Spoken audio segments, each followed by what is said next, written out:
जनाब इस एरिया को शुरू करते हैं जी। इस एरिया के अंदर मैं कोशिश करूंगा कि आप लोगों को इस तरीके से इसको समझाऊं कि आपको समझ आ जाए। हम लोगों ने जब स्टैट्स का सेशन किया था, स्टैट्स साइकिल के बारे में बात की थी कि ये एक घन चक्कर होता है जो हम लोग मैं बच्चों को समझाने के लिए पढ़ाता हूँ। मैंने आपको वहाँ पे भी बताया था, अब भी ज़रा दोबारा एक्सप्लेन कर देता हूँ क्योंकि हमारा स्टैट साइकिल अब आज यहाँ पे कंप्लीट हो जाएगा।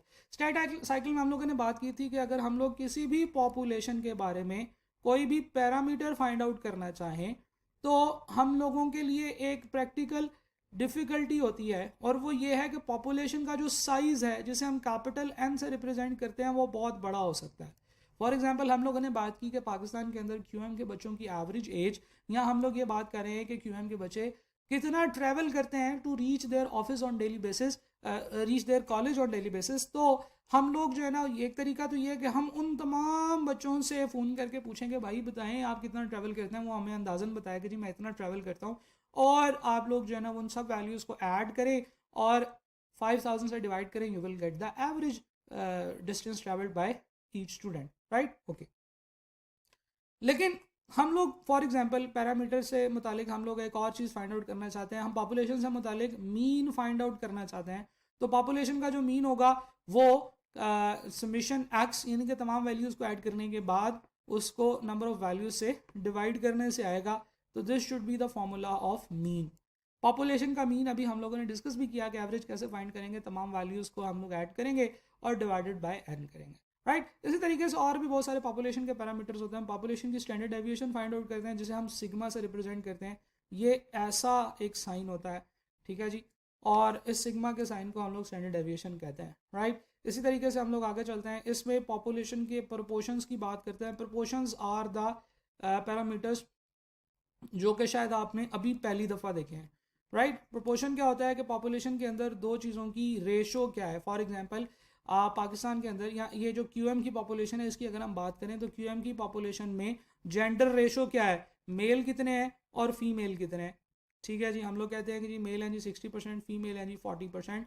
सो this is the population ratio जो कि हम लोग पॉपुलेशन के अंदर बात कर रहे हैं, ठीक है जी? अच्छा, इसी तरीके से कुछ और पैरामीटर्स होते हैं जो कि कैलकुलेट किए जाते हैं, इस एरिया में आपको पढ़ाए जाते हैं, इससे पहले आपको नहीं पढ़ाए जाते, इसलिए वो आप लोगों को समझ नहीं आते हैं। एक और पॉपुलेशन का पैरामीटर होता है जिसे हम कहते हैं डिफरेंस ऑफ मीन।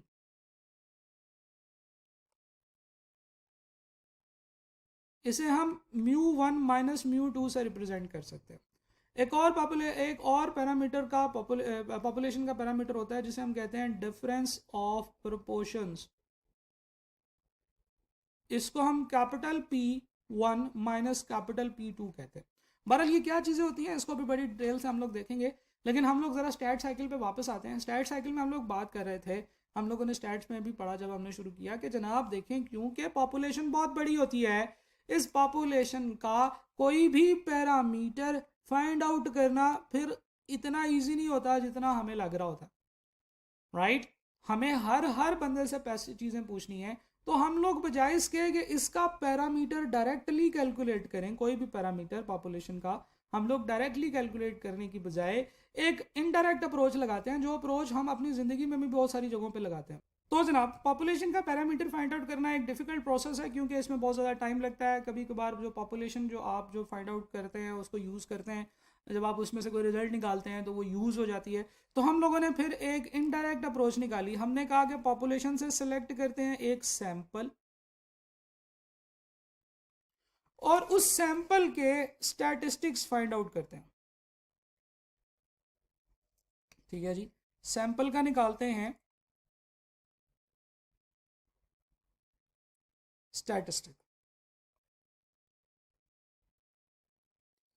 यानी कि सैंपल का जो साइज होता है उसको स्मॉल एन से रिप्रेजेंट करते हैं। हम लोगों ने 50 का सैंपल ले लिया, तो if there is somewhere written capital N तो इसका मतलब ये है कि ये आपका पैरामीटर है, ये आपकी पॉपुलेशन का साइज है। और if there is written small N इसका मतलब ये है कि आपके सैंपल का साइज है।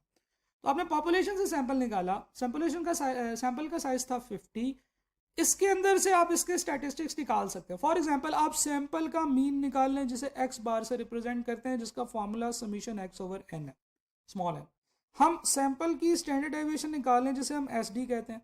हम सैंपल की प्रोपोर्शन निकाल लें जिसे स्मॉल p से रिप्रेजेंट करते हैं, हम सैंपल का डिफरेंस ऑफ मीन निकाल लें जिसे x बार 1 माइनस x बार 2 से रिप्रेजेंट करते हैं, या हम सैंपल का डिफरेंस ऑफ प्रोपोर्शन निकाल लें जिसे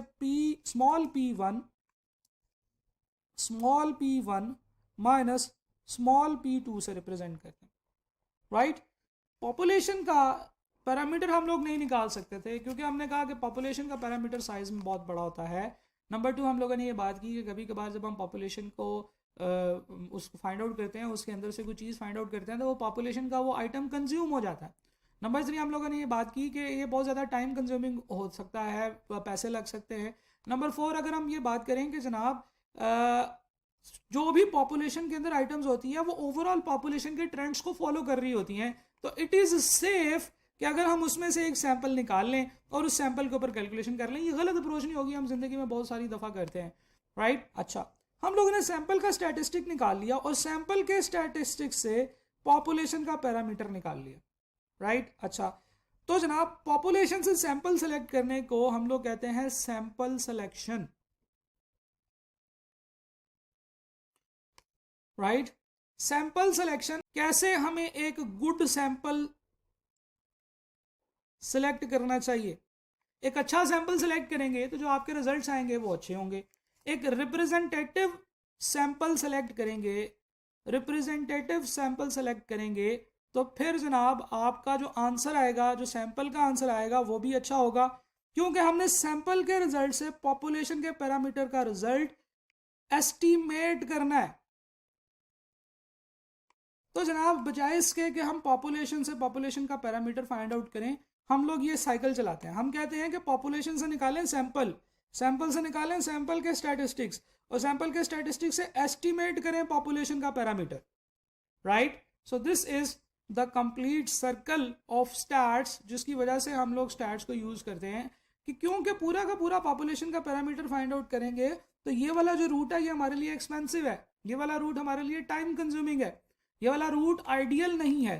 जैसे फॉर एग्जांपल आप कोई फ्रूट लेने जाते हैं, आप अमरूद की रेडी पे खड़े हैं और आप अमरूद ले रहे, तो यू विल सी कि यार ये जो अमरूद है इनको चेक करना है, तो आप 1 या 2 अमरूद खाएंगे तो यू विल सी कि यार ये अमरूद तो अच्छे हैं, तो आप वो वाला सैंपल सेलेक्ट करेंगे ना जिस तरह के, जिस रंग के, जिस साइज के बाकी भी हैं सारे। ये ना हो कि वो आपको साइड से पकड़ के कोई उठा के दे दे और आपको कहे कि सर ये चेक करें, और आपने वो चेक किया, आपने कहा ठीक है वेरी गुड, चलो भाई 5 किलो मुझे पैक कर दो, उसने 5 किलो पैक किया, वो वैसे बिल्कुल भी नहीं था। तो हम लोग एक ऐसा सैंपल सेलेक्ट करेंगे जो कि ट्रू रिप्रेजेंटेटिव होगा आपकी पॉपुलेशन का, फिर उस सैंपल से हम उसके स्टैटिस्टिक्स निकालेंगे और वहां से हम एस्टिमेशन करेंगे अपने पॉपुलेशन के पैरामीटर के बारे में, हमने रिजल्ट इनडायरेक्टली निकाल लिया। So this is what we call stats cycle. इस स्टैट साइकिल में हम लोगों ने जो एक चीज देखनी है वो ये है कि अब इन दोनों चैप्टर्स के अंदर हम लोगों ने ये चीज पढ़नी है कि सैंपल कैसे सिलेक्ट करना है और सैंपल का जो रिजल्ट आएगा उसको एस्टिमेट कैसे करना है। स्टैटिस्टिक्स से एस्टिमेशन करने के 2 तरीके हो सकते हैं। एक तरीका होता है जिसे हम कहते हैं पॉइंट एस्टिमेशन, और एक तरीका होता है जिसे हम कहते हैं इंटरवल एस्टिमेशन, राइट। इन दोनों में जो चीज का फर्क होता है उसे हम कहते हैं कॉन्फिडेंस। इस चीज को समझना जरूरी है कि जब आपने 5000 लोगों के पैरामीटर में से 5000 लोगों की पॉपुलेशन में से 50 लोगों का सैंपल निकाला और उनकी एवरेज ट्रैवलिंग फाइंड आउट की, तो आपने कहा कि जी ऑन एवरेज हर बच्चा 15 किलोमीटर डेली ट्रैवल करता है। तो अगर हम लोग कहें कि जो सैंपल का स्टैटिस्टिक है सेम पॉपुलेशन का पैरामीटर भी है कि जी इसका मतलब यह है कि सीए के तमाम लोग 15 किलोमीटर ऑन एवरेज ट्रैवल करते हैं, तो this is what we call point estimation. जो एक सिंगल आंसर सैंपल का आया, हमने कहा वही पॉपुलेशन का भी आंसर है, राइट। ये तब जब हम करते हैं जब हमारे पास रिप्रेजेंटेटिव बहुत खूबसूरत हो,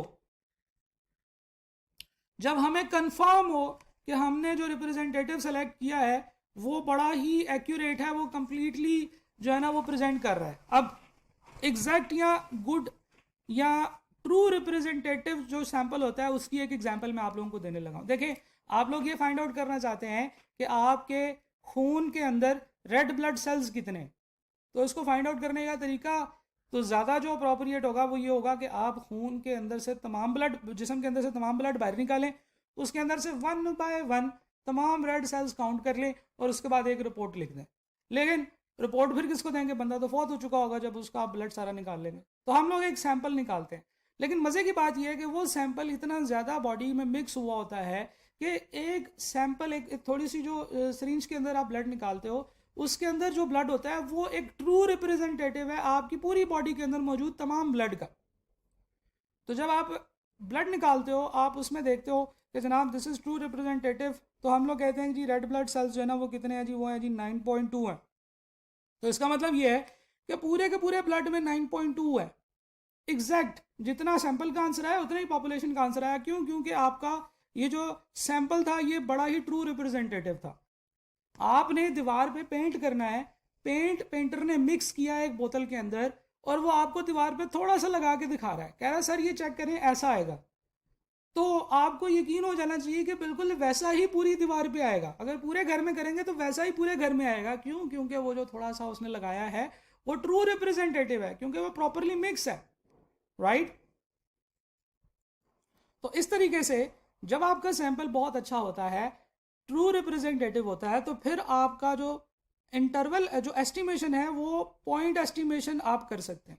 लेकिन जब आपके सैंपल में वेरिएशन है, जब लोग जो हैं वो डिफरेंट ट्रैवलिंग करते हैं, आपने हो सकता है ऐसा सैंपल सेलेक्ट किया हो जो आपके घर के, जो आपके एरिया में था, जो कि इस्लामाबाद में था या जो कराची में था, तो हर तरह के बच्चे की ट्रैवलिंग डिफरेंट हो सकती है। जैसे for example if you are studying in Islamabad, तो इस्लामाबाद में मेजॉरिटी वो बच्चे हैं जो कि इर्द गिर्द के एरिया से आके रहते हैं, और जो लोग इर्द गिर्द के एरिया से आके रहते हैं वो अपने कॉलेज के पास हॉस्टल तलाश करते हैं, जिससे उनकी एवरेज ट्रैवलिंग कम हो जाती है। तो जनाब अगर हमने इस तरह का कोई सैंपल सेलेक्ट कर लिया तो हम बजाय इसके कि हम ये कहेंगे 15 किलोमीटर है, हम इसमें थोड़ा सा एक इंटरवल क्रिएट करने की कोशिश करते हैं। हम कहते हैं कि अच्छा चलें इसमें प्लस माइनस 2 किलोमीटर का डिफरेंस डाल लेते हैं। तो बजाय इसके कि मैं ये कहूँ कि पॉपुलेशन का जो आंसर है वो 15 किलोमीटर होगा, मैं अगर ये कह दूँ कि पॉपुलेशन का आंसर 13 से 17 के दरमियान में होगा, तो this is an interval estimation. इसे हम रेंज एस्टिमेशन भी कहते हैं। तो जो रेंज एस्टिमेशन है उसमें इंटरवल एक आपने क्रिएट कर लिया, and now you are more confident, you are now more easy कि जनाब आपका जो आंसर है, जो आपने सैंपल का रिजल्ट निकाला था उससे पॉपुलेशन का आंसर 13 से 17 के दरमियान में होगा, तो आप बहुत इजीली जो है ना ये बात कम्युनिकेट कर सकेंगे कि यार तकरीबन 13 से 17 के दरमियान में लोग जो है ना वो कम्युनिकेट करते हैं। And I am very much sure, right? ठीक है ना जी? तो इस तरीके से आप लोग एस्टिमेशन करते हैं। एक होती है पॉइंट एस्टिमेशन, वो तब होती है जब आपका सैंपल जो है वो ट्रू रिप्रेजेंटेटिव हो या सैंपल बहुत ही अच्छा सेलेक्ट किया हो। और एक होता है जी इंटरवल या रेंज एस्टिमेशन के जब आपने सैंपल सेलेक्ट किया और आपको पता है कि there is some variability in population, तो फिर आप सैंपल के अंदर भी इस चीज़ को जहन में रखते हुए आप अपना आंसर ही इस तरीके से बनाते हैं कि एक रेंज दे दी जाए और उन्हें बताया जाए कि पॉपुलेशन का आंसर जो है वो इतना नहीं इतना होगा। So this is what we call stats cycle.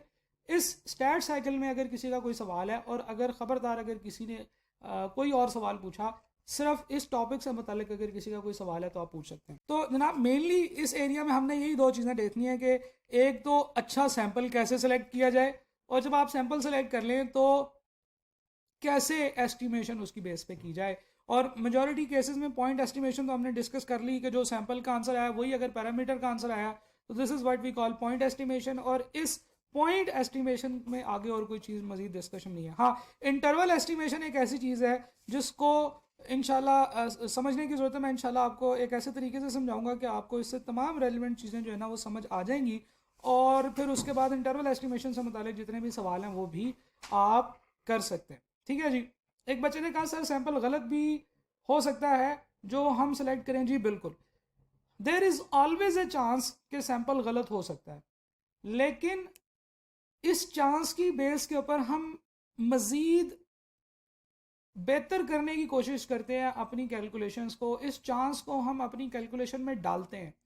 हम लोग ये भी कहते हैं कि 100% एक्यूरेट होने के बावजूद सिर्फ थोड़ा सा को 5% मार्जिन फिर भी हम गलतियों को देते हैं कि अच्छा चलें ठीक है कि मेजॉरिटी केसेस में हम लोग सही सैंपल तक पहुंच जाएंगे, लेकिन ऐसा भी हो सकता है कि सैंपल गलत हो। तो हमारी हर कैलकुलेशन में हम कभी भी अपने आप को 100% ये नहीं कहते कि वी आर 100% श्योर कि यही आंसर आने वाला, राइट? तो यस, सैंपल गलत भी हो सकता है, और हमारी हर कैलकुलेशन में गलत सैंपल को कंसिडर करते हुए हम लोग कैलकुलेशंस करते हैं। हमारी हर स्टेटमेंट में हम ये बात करते हैं कि ये सैंपल गलत भी हो सकता है। ठीक है जी।